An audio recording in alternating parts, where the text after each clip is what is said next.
Hello, hello, beautiful listener. My name is AP Mobley, and I'm your host here at the Myths and Folktales and Fairy Tales podcast.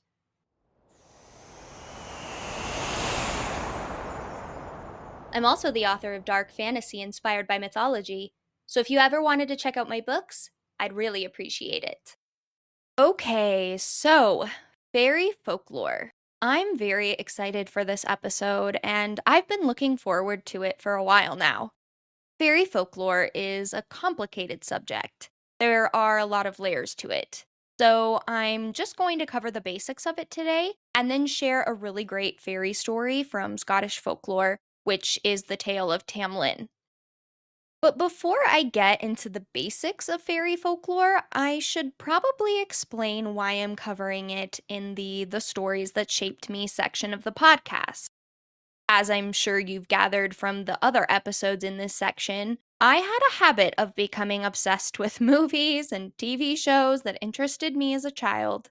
I still do this, but it's not as bad as it used to be. Anyway, one of the shows that I hyperfixated on between the ages of 8 and around 10-ish years old was none other than the 2000s Italian cartoon Winx Club. Now, Winx Club is the type of really fun, really sparkly, really girly cartoon that you get when you mix magical girl anime with all those magical academy type books that have been popular forever and are still popular today. So, one way to describe it would be sort of like Sailor Moon meets Harry Potter, but instead of our main characters being Sailor Scouts or wizards and witches, they're fairies. Not the stereotypical teeny tiny fairies like Tinker Bell. The Winx fairies can pass as human, but they have wings and powers, and they use their powers almost like superheroes to defend the magical and non magical realms from dark forces. At the time of my obsession with Winx Club, I was already writing a few stories of my own. I'd written some short stories that were not very good, which my parents had proudly saved on floppy disks. And I even wrote some Winx Club fan fiction on my family's ancient desktop computer. Go ahead, get it out, laugh at me. I know it's funny. So, fast forward a few years, and my interest changed. I moved on to new hyperfixations, but I always had a soft spot for the show because it was really the first, grand, ongoing fantasy story that wasn't based on a specific myth or fairy tale that I fell in love with. So, why am I telling you all this? Well, before I ever even finished writing my debut novel, I knew that someday I wanted to write a book series that had to do with fairies to kind of pay homage to my childhood love for Winx Club. I didn't know much of anything about fairy lore when I made that decision. I knew about Tinker Bell, I knew about Winx Club, I knew I'd seen pretty paintings of adorable fairies dancing on flowers and whatnot, but I didn't know much beyond that.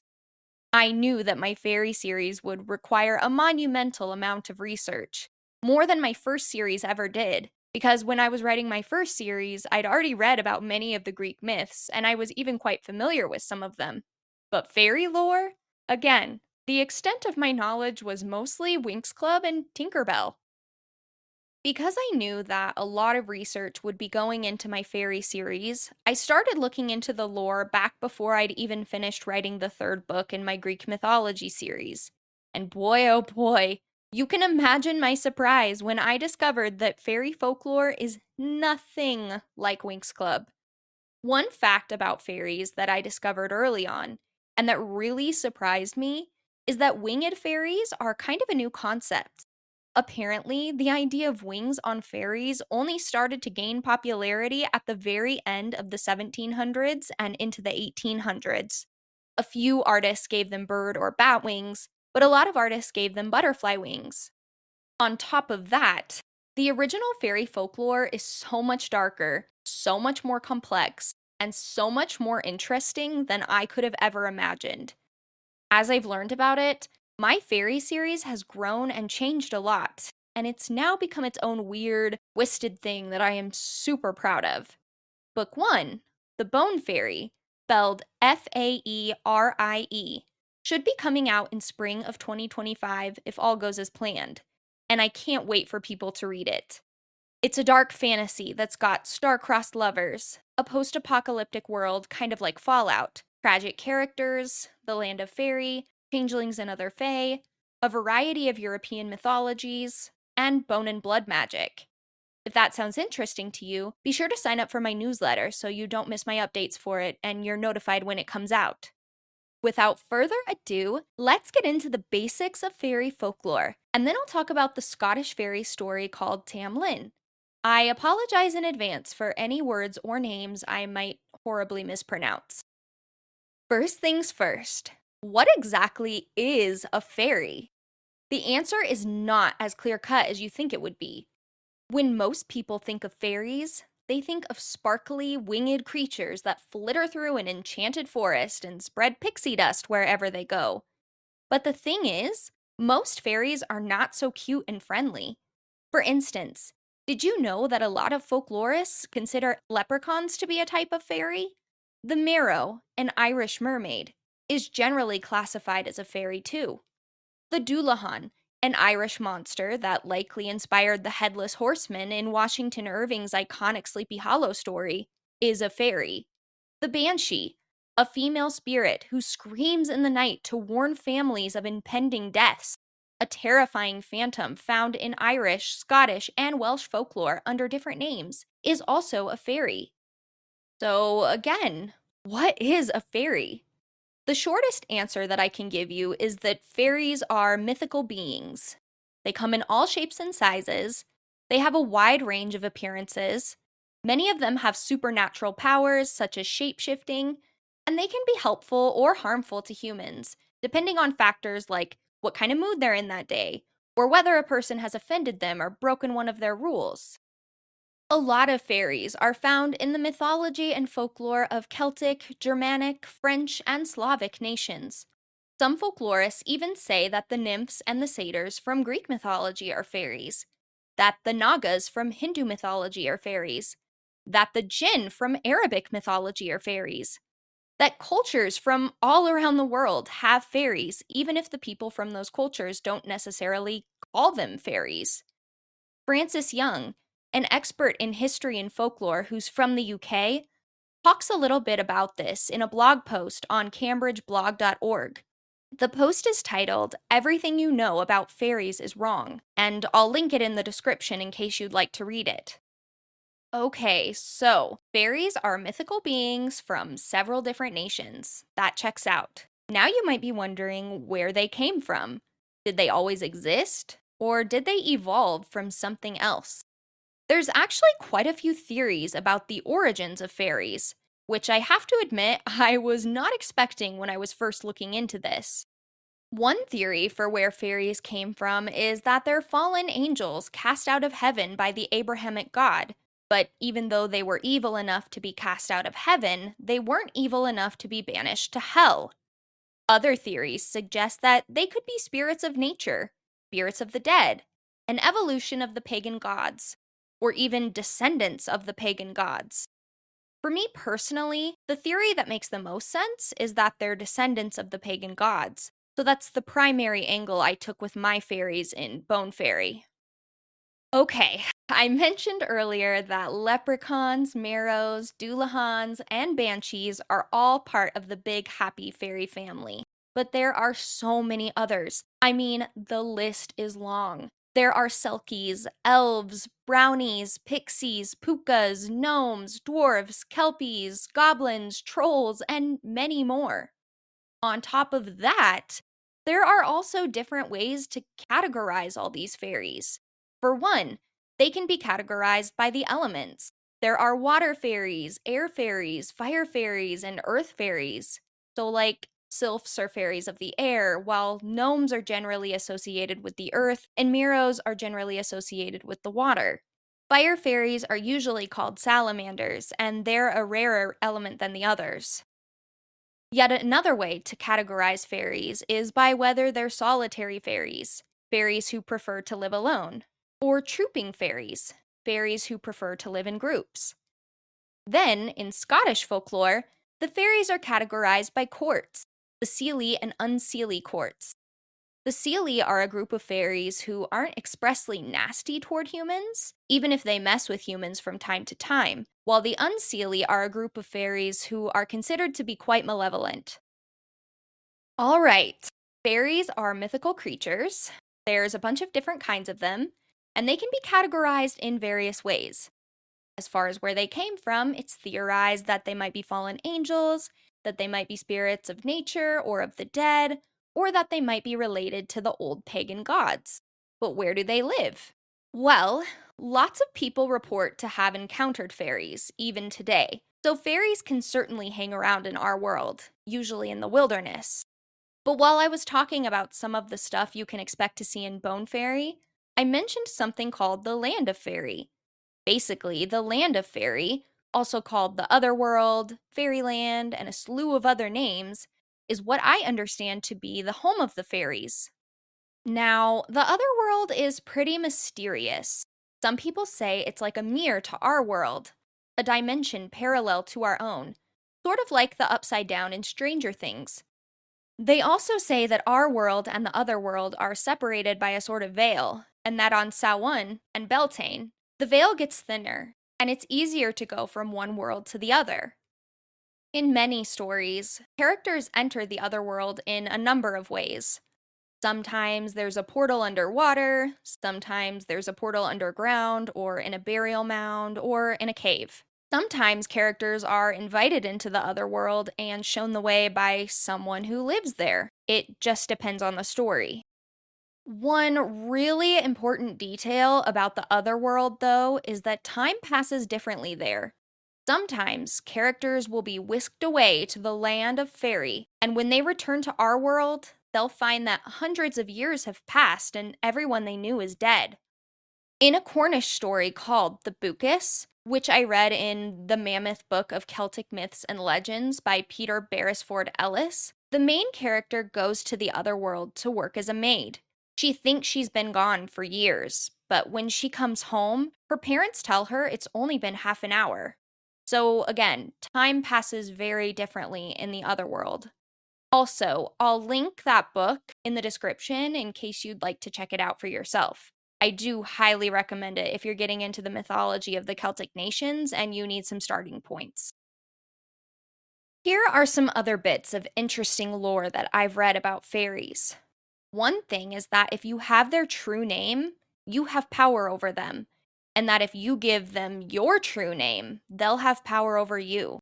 Names allegedly have power, so never tell a fairy your true name. Give them something else to call you. Another thing I've read is that fairies can't lie. Some people say they can lie, but that they just hate doing it, and so they don't, though. Either way, they're known to use clever wordplay to trick people. That brings me to my next point. Apparently, you're not supposed to make deals with fairies, because there's a chance that they'll manipulate the situation and totally screw you over. Don't tell them thank you, because it can either insult them or indicate that you owe them something in return, and either scenario is not one you want to put yourself in. You're also not supposed to accept gifts from them, and if you ever find yourself traversing the other world, don't eat or drink anything there, because some say it will trap you there forever. The last bit of lore I'd like to talk about before we move into the story of Tam Lin is that of changelings. Basically, changelings are fairies that have been swapped out with humans by other fairies. Usually, what's said to happen is that the fairies steal a human child, but sometimes they steal adults too. And then they replace the person they've stolen with one of their own, another fairy. As I was researching for Bone Fairy, changelings stood out to me more than any other part of fairy lore, and so a big part of the book is actually inspired by changelings. All right, I think I've pretty much covered the basics of fairies, but like I said earlier, there's a ton on this subject. There's way more information out there than I could ever include in just one episode, so I'll be sure to make future episodes about it as well. This certainly won't be the last time I discuss fairies on here. Tam Lin is a very popular tale, and I quite enjoy it. Hopefully you do too. Our tale begins with the narrator telling the reader, or listener, since the story is often relayed in ballad form, that young women are to avoid the woods of Carterhaugh. Apparently, there's a fairy knight named Tam Lin who's been tasked with guarding the woods. And if a maiden stumbles across Tam Lin, he requires she make some sort of payment to him, whether it be jewelry, clothing, or even her virginity. Cue the introduction of our plucky heroine, Janet. As it turns out, Janet's father owns Carterhaugh, and he's recently gifted her the Forbidden Woods. Ignoring the warnings about Tam Lin, or in some interpretations, hopeful that the warnings are true, Janet sets off into Carterhaugh and picks a beautiful rose there. Well, what do you know? After Janet picks the rose, the one and only Tam Lin appears. Tam Lin insists Jeanette tell him what she's doing in his woods, and she bites back at him, saying she can come here whenever she wants because the land belongs to her and her father. Despite their snippy interaction, Janet and Tam Lin are clearly drawn to each other, and after spending a short time together, they consummate their attraction. Some sources say it's Tam Lin who does the seducing, while others claim it is, in fact, Janet who does it. Okay, so our heroine went into the Forbidden Woods and fell for a handsome fairy knight. That's the end of the story, right? Our young lovers live happily ever after, right? Wrong. Janet returns home after her encounter with Tam Lin. It's not like she can stay there with him, and it's not like he can leave with her either. He's the guardian of Carterhaugh, after all. But pretty soon it becomes obvious that Janet is pregnant, and her father is furious about it.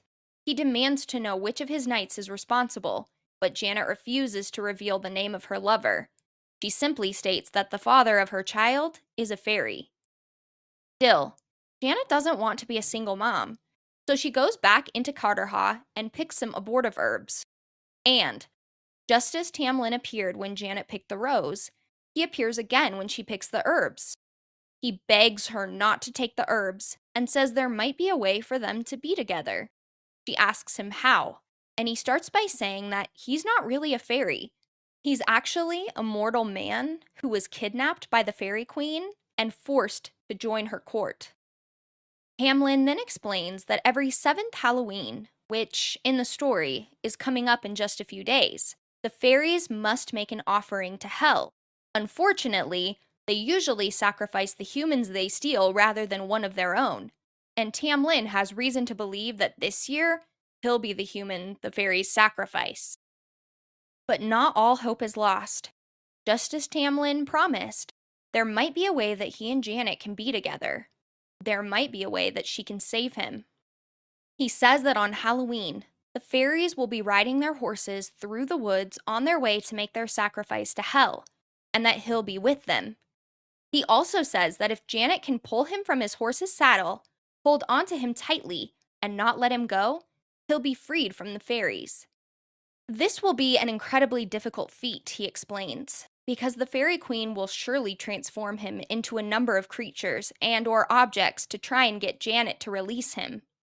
However, Janet asserts that she's up for the task, that she won't let him go, no matter what the fairy queen throws at her.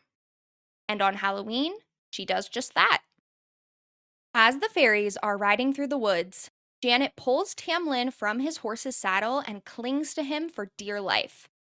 Irate at Janet's boldness, the fairy queen does as Tam Lin said she would. She turns him into a number of vicious animals, then finally a burning brand, but Janet doesn't let him go. In the eyes of the fairies, this proves that Tam Lin belongs to Janet, and he's finally freed. Before I go, I thought I'd let you know that if you're interested in reading my newsletter exclusive novella, Wrath of Persephone, the link to download the ebook is in this episode's description. If you want more myths, folktales, and fairy tales, I've also included the link to my myths, folktales, and fairy tales blog in the description. Thank you so much for listening, and stay tuned for the last story that shaped me, which I changed from Artemis and Orion to something else. I'll tell you what it is and explain why I made the change when the episode comes out. But for now, I'll see you next time.